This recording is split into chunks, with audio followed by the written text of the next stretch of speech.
Caião, relativo a hoje, né?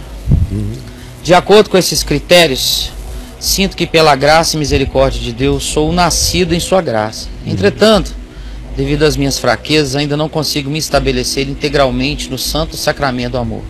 Assim, os momentos de lucidez se entrelaçam constantemente com os momentos de fraqueza. Estes despertados principalmente quando vejo algo de errado acontecendo, seja no que tange a mim, seja no que tange ao meu próximo. Isso me desperta uma ira que não é benéfica, Caio. Claro que não. Como se estabelecer na graça do amor, mesmo nos momentos de adversidade, Caio?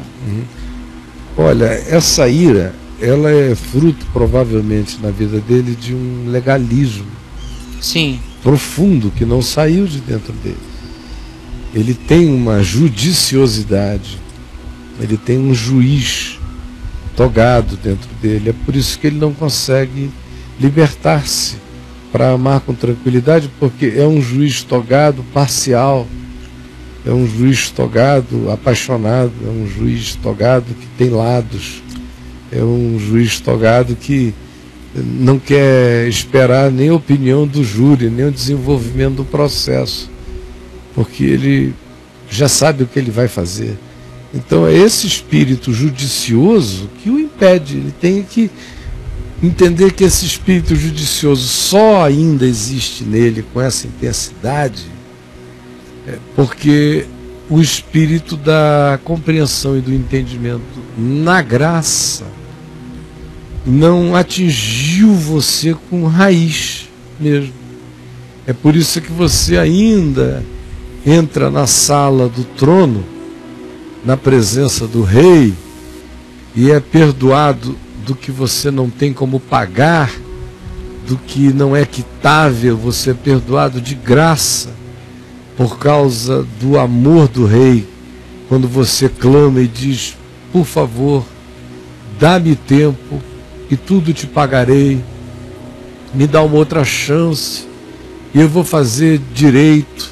E ele diz: não, tu já estás perdoado, a mim tu não deves mais nada, vai e vive segundo essa graça que você recebeu.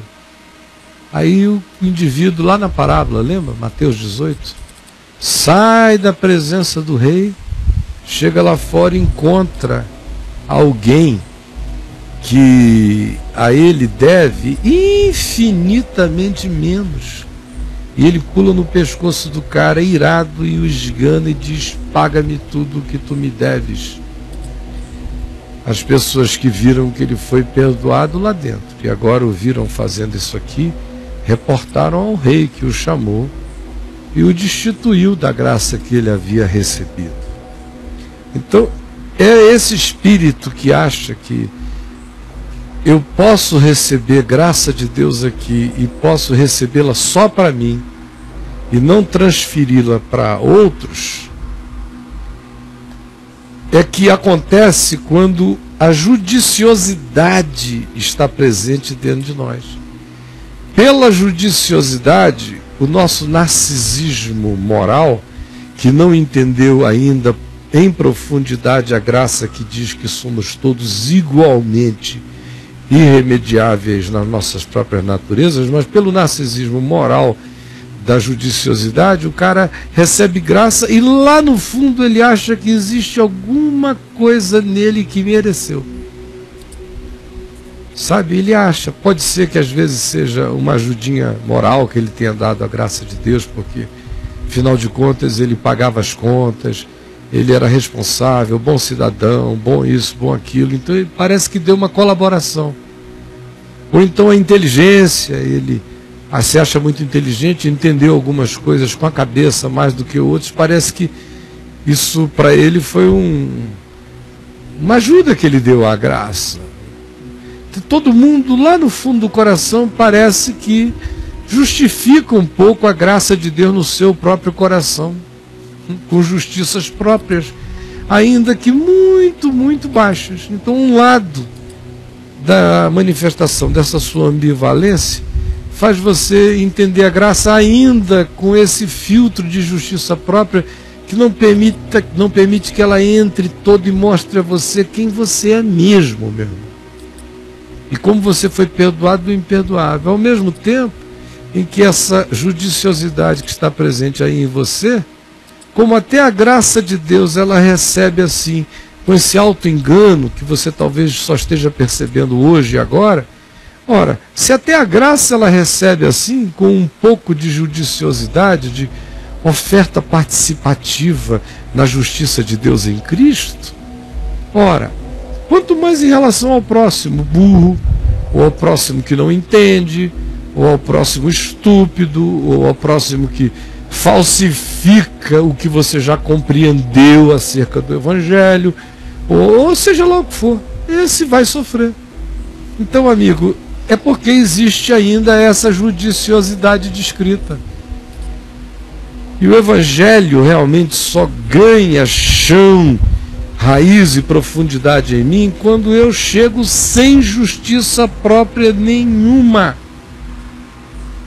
Quando eu não tenho o que dizer, não tenho mais também, Senhor, considera isto. Não.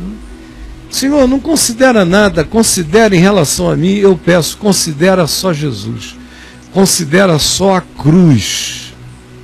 E me perdoa.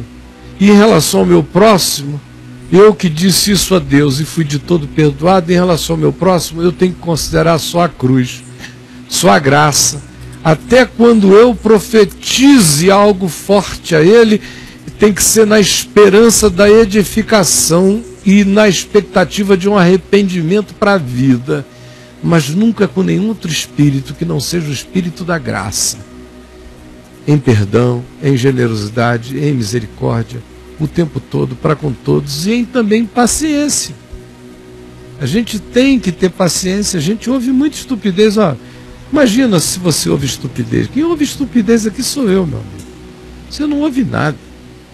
Você pensa que você vê estupidez? Quem vê estupidez e idiotice o dia inteiro sou eu. Eu trabalho com a idiotice o dia todo. É a minha matéria-prima há 40 anos.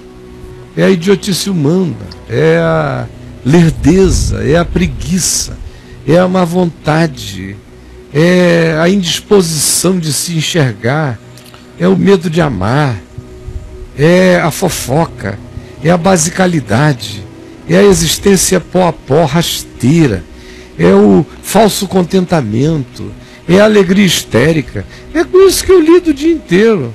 Ou é com a depressão que não quer se curar, que só lamenta e só resmunga. Ou daquele que você pode ajudar, no único dia que você disser que não pode, ele vai te xingar. E vai te chamar, seja lá do que for. Meu Deus, você não tem ideia do que eu ouço, leio, sinto, vejo, percebo. Há 40 anos estou aqui, meu irmão, sem ficar querendo matar ninguém, nem com ira de ninguém. Eu já tive um ponto, já disse isso aqui mais de uma vez, vou repetir agora. Já tive num ponto, entre o ano 2000 e mais ou menos 2004, 2005, em que eu não conseguia ver nada, nem o que me mandavam no YouTube para eu ver, eu não conseguia assistir.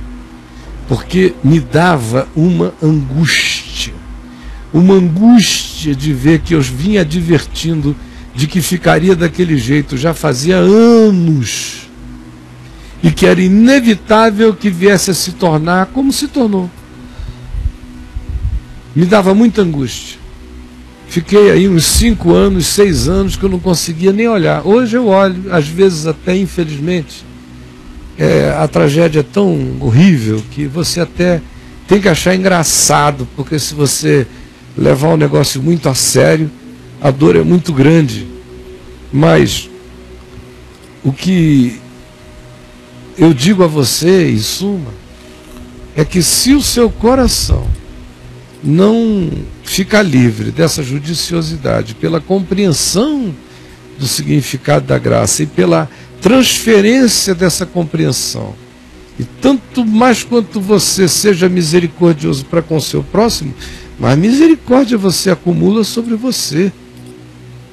O perdão que eu vou dando a todos cobre multidão de pecados dos outros e também se estoca como graça de misericórdia sobre mim.